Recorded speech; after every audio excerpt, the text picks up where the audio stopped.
Hi friends, నమస్తే అండి. ఈరోజు కూడా సింపుల్ టేస్టీ రెసిపీతో మేము ముందుకు వచ్చాను. పచ్చి బఠానీల సీజన్, అవి రోజు తిన్నా కూడా బోర్ కొట్టదండి, అంత టేస్టీగా ఉంటాయి. నేనైతే ఇవాళ దొండకాయ పచ్చి బఠానీ చేయబోతున్నా. చాలా చాలా టేస్టీగా ఉంటది. చాలా సింపుల్ ఈజీ రెసిపీ అండి. నమస్తే అండి, నేను మీ చూసిన welcome to my channel house wife kitchen creatives. Easy recipes అండి. ఈజీగా సింపుల్ గా మనం దొండకాయ ఫ్రై చేసుకుందాం. స్టవ్ అయితే ఆన్ చేస్తున్నాను.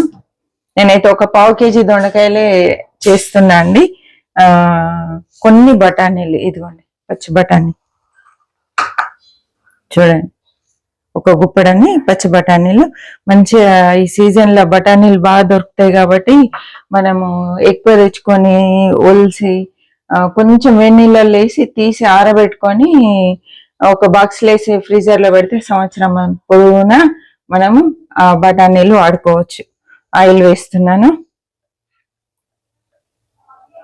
దొండకాయకు ఆయిల్ ఎక్కువ పట్టది, చూసి వేసుకోవాలి. 1 టేబుల్ స్పూన్ వరకు ఆయిల్ వేసాను, మరీ ఎక్కువ వేయలేండి. చూడండి, తక్కువ వేసాను. ఐరన్ కడాయి తీసుకున్నా, కాస్ట్ ఐరన్ కడాయి. కొంచెం ఇది వేడవడం టైం పడుతుంది. కొంచెం స్టవ్ హైలోకి మార్చాను.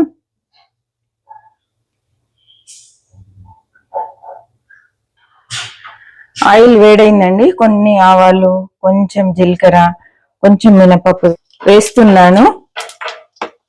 అదేవిధంగా ఒక 2 పచ్చిమిరపకాయలు పొడుగ్గా చీల్చి వేస్తున్నాను. ఇప్పుడు ఒక పెద్ద ఆనియన్ చిన్న ముక్కలు కట్ చేసి వేస్తున్నాను. కొంచెం ఉల్లిపాయలు ఎక్కువ ఉంటే బాగుంటది. కరివేపాకు కూడా వేసేసుకుందాం. ఇప్పుడు ఇవన్నీ లైట్ గా వేగాలి.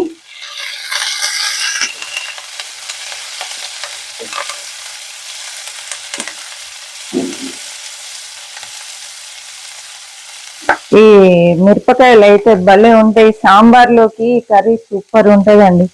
రసం పక్కన కానీ సాంబార్ పక్కన కానీ సూపర్ గా ఉంటది. చాలా చాలా టేస్టీగా ఉంటది. మిరపకాయలు కూడా ఎక్కువ వేగద్దు, ఆనియన్ ఎక్కువ వేగద్దు. ఇలా లైట్ గా వేగితే సరిపోతుంది. ఒకసారి ఇక్కడ చూడండి, చూసారా, కొంచెం లైట్ గా మగ్గితే సరిపోతుంది. ఇప్పుడు పసుపు వేసేసుకుందాం. ఇందులో అయితే నేను అల్లం వెల్లుల్లి పేస్ట్ కానీ వెల్లుల్లిపాయలు కానీ వేయట్లేదు. మీకు కావాలంటే వెల్లుల్లిపాయలు కచ్చపచ్చగా దంపి వేసుకోండి.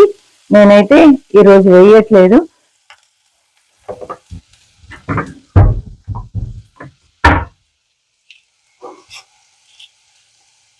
ఇంగువ వేస్తున్నా అండి.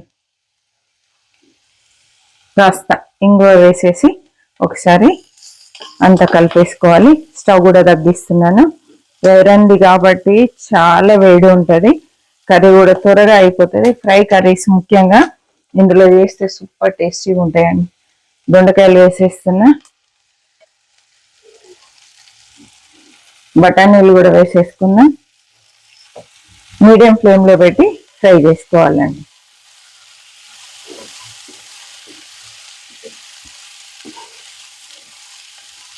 దొండకాయలు ఎంత లేతగా ఉంటే అంత టేస్టీగా ఉంటాయండి.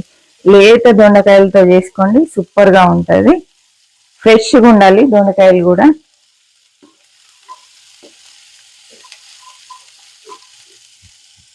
మనకి ఏ సీజన్ లో దొరికే కూరగాయలు ఆ సీజన్ లో మిస్ కావద్దండి. అంత సూపర్ హెల్దీ బఠానీలు అండి. బఠానీలు అన్ని కూరల్లో వేసుకోవచ్చు, ఏ కూరలో అయినా వేసుకోవచ్చు.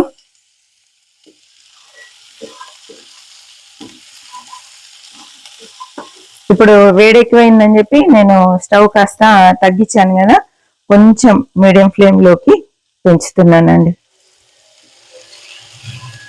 చూస్తున్న ప్రతి ఒక్కరు తప్పకుండా లైక్ చేయండి. నచ్చితే మాత్రం మీ ఫ్రెండ్స్ కి రిలేటివ్స్ కి షేర్ చేయండి. కొంచెం ఇవి మగ్గే వరకు టైం పడుతుంది. బఠానీలు తాలింపులో కొన్ని రెసిపీస్ కే బాగుంటుందండి. ఇలా వేస్తే మనము పచ్చి కాబట్టి దొండకాయలతో పాటు ఇవి కూడా ఉడికిపోతాయి. ఇంకొక విషయం అండి, బఠానీలు మనం ఆయిల్లో వేంపినప్పుడు చిట్లుతూ ఉంటాయి. ఆయిల్లో వేసిన వెంటనే మూత పెట్టుకోవడం బెటర్, లేకపోతే పైన పడతాయండి చిట్లు, పేలుతూ ఉంటాయి పచ్చి బఠానీ.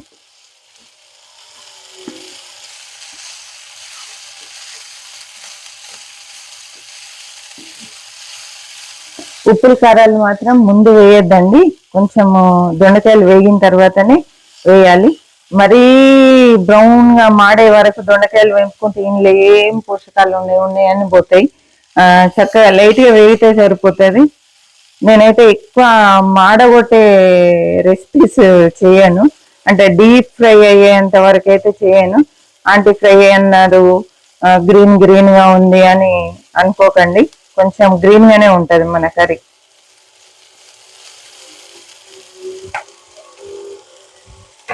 ఇక్కడ చూడండి ఎంత కలర్ఫుల్ ఉందో కర్రీ, సూపర్ గా కనబడుతుంది. నాకైతే నోట్లో నీళ్ళు వస్తున్నాయి.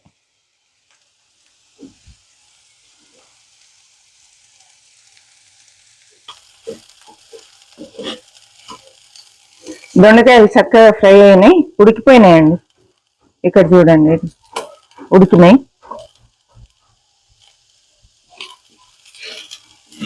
చక్కగా ఉడికినాయండి.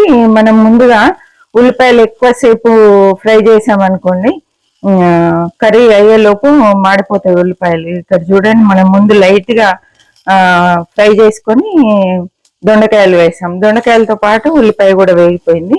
ఇప్పుడు మనం ఇందులో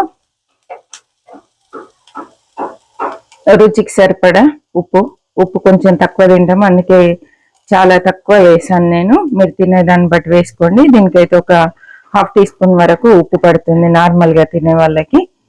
ఒక 1/2 టీ స్పూన్ కారం వేసాను, కొంచెం ధనియాల పొడి అండి, ఎండు కొబ్బరి పొడి లేదనుకోండి, కొంచెం ఏం చేస్తారంటే మనకి శనగపిండి ఉంటది కదా, అది చల్లుకున్నా సూపర్ గా ఉంటది, లేదా పప్పుల పొడి చల్లినా బాగుంటది. కొత్తిమీర కూడా ఇప్పుడే వేసేస్తున్నా. ఇప్పుడు స్టవ్ సిమ్ లో పెట్టాను, ఎందుకంటే కారము ఘాటు వాసన వచ్చేస్తుంది, మాడిపోతే బాగుండదండి కారము. చూడండి అంతా ఇలా ఒకసారి కలిపేసుకొని కొత్తిమీర మగ్గితే మన కర్రీ రెడీ.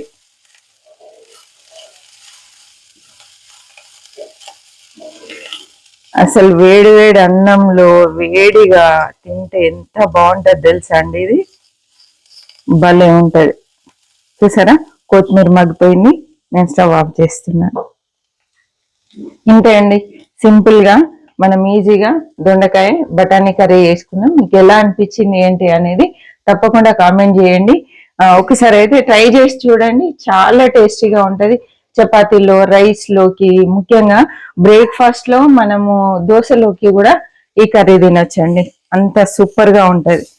వేడి వేడి అన్నంలో రసం పక్కన, సాంబార్ పక్కన సూపర్ గా ఉంటది. తప్పకుండా ట్రై చేయండి. నచ్చినట్లయితే మీ ఫ్రెండ్స్ కి, రిలేటివ్స్ కి షేర్ చేయండి. మరి ఒక మంచి రెసిపీతో మళ్ళీ కలుద్దాం. అప్పటి వరకు సెలవు అండి. కొత్తగా చూస్తున్న వాళ్ళు ప్రీవియస్ వీడియోస్ చూడండి, నచ్చితే బాగున్నాయి అనిపిస్తే తప్పకుండా సబ్స్క్రైబ్ చేయండి. కామెంట్ చేయడం మర్చిపోవద్దు. చూస్తున్న ప్రతి ఒక్కరు కామెంట్ చేయండి, లైక్ చేయండి. మరి ఒక మంచి రెసిపీతో మళ్ళీ కలుద్దాం. బాయ్ అండి, హ్యాపీ కుకింగ్.